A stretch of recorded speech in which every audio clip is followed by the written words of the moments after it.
Welcome back, everybody.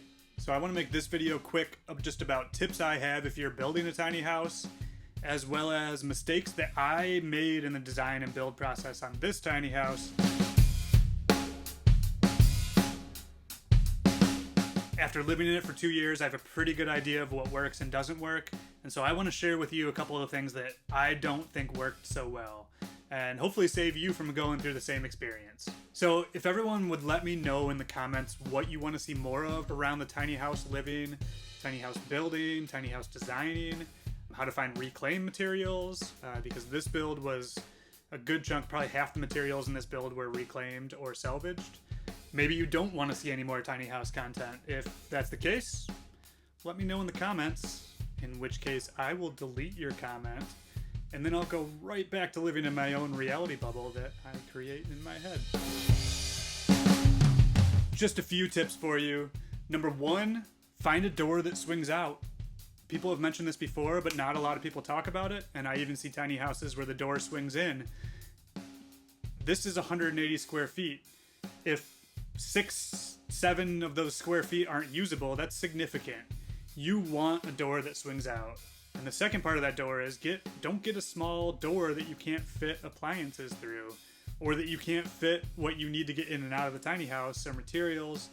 Get a normal sized door. I even went slightly oversized. My next tip for you, take a little extra time and give yourself at least one custom feature in your tiny house that's going to make it personal to you. For me, I made a custom desk that's made for mixing and recording music. That really personalized it for me, and I spent a ton of time working on music at this desk. I also rounded off the wall to my bathroom, and I really enjoy that. I feel like it's way more inviting, it's way more pleasing to look at. The other special feature I made in this was the gable loft, which adds character both inside and outside of the tiny house.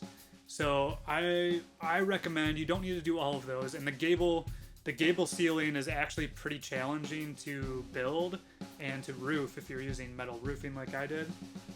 It takes quite a bit of extra time for that feature. All of these features actually took quite a bit of extra time. To me, it's worth it to add a couple special features.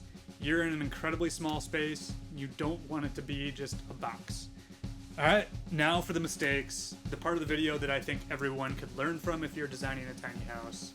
So my first mistake is not practicing using epoxy before I did my countertops. I had never used it on anything, and I thought, how hard can it be? I'll just read the instructions, follow them, do the epoxy. Done! I'll be done. And it didn't turn out that good. I wish I would have practiced using epoxy a time or two before doing it on my countertops. However, I'm living with it, and it's fine. I can replace the countertops eventually. So my second mistake, which I think is a little bigger, is the weight distribution. This would be a huge mistake if I was planning on touring with this tiny house and moving it frequently.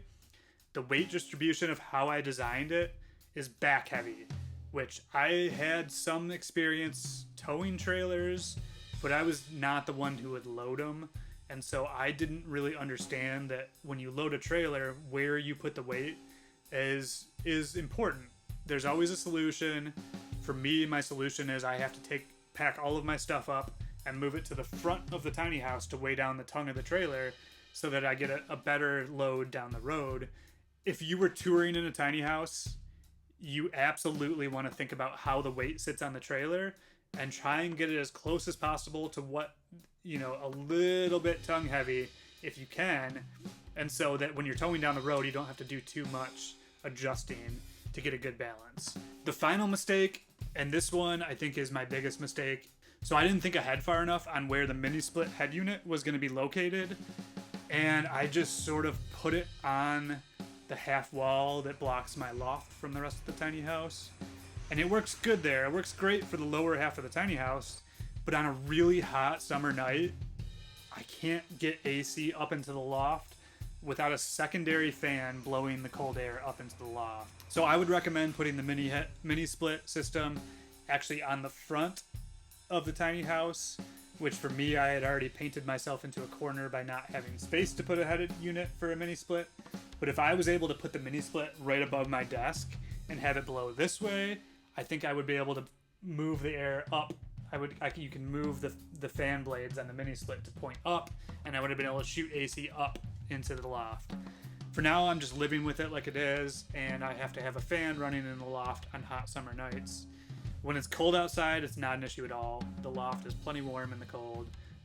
If I were building this again, I would absolutely design it so that the mini split head unit fit above my desk, facing that way. Would have been a huge improvement on the airflow in the tiny house as a whole. Would have meant the condenser unit could have sat on the tongue of the trailer, which have solved some of the weight distribution issues as well. Hopefully some of these tips and mistakes that I've shared with you help you in your process of building. If you're interested in a tour of this tiny house that I designed and built and live in currently, click here. So if you want to know more about, in general, living in a tiny house, building tiny houses, designing them, and the general lifestyle of minimalism, click the subscribe button, and I'm going to keep putting out content revolving around tiny houses.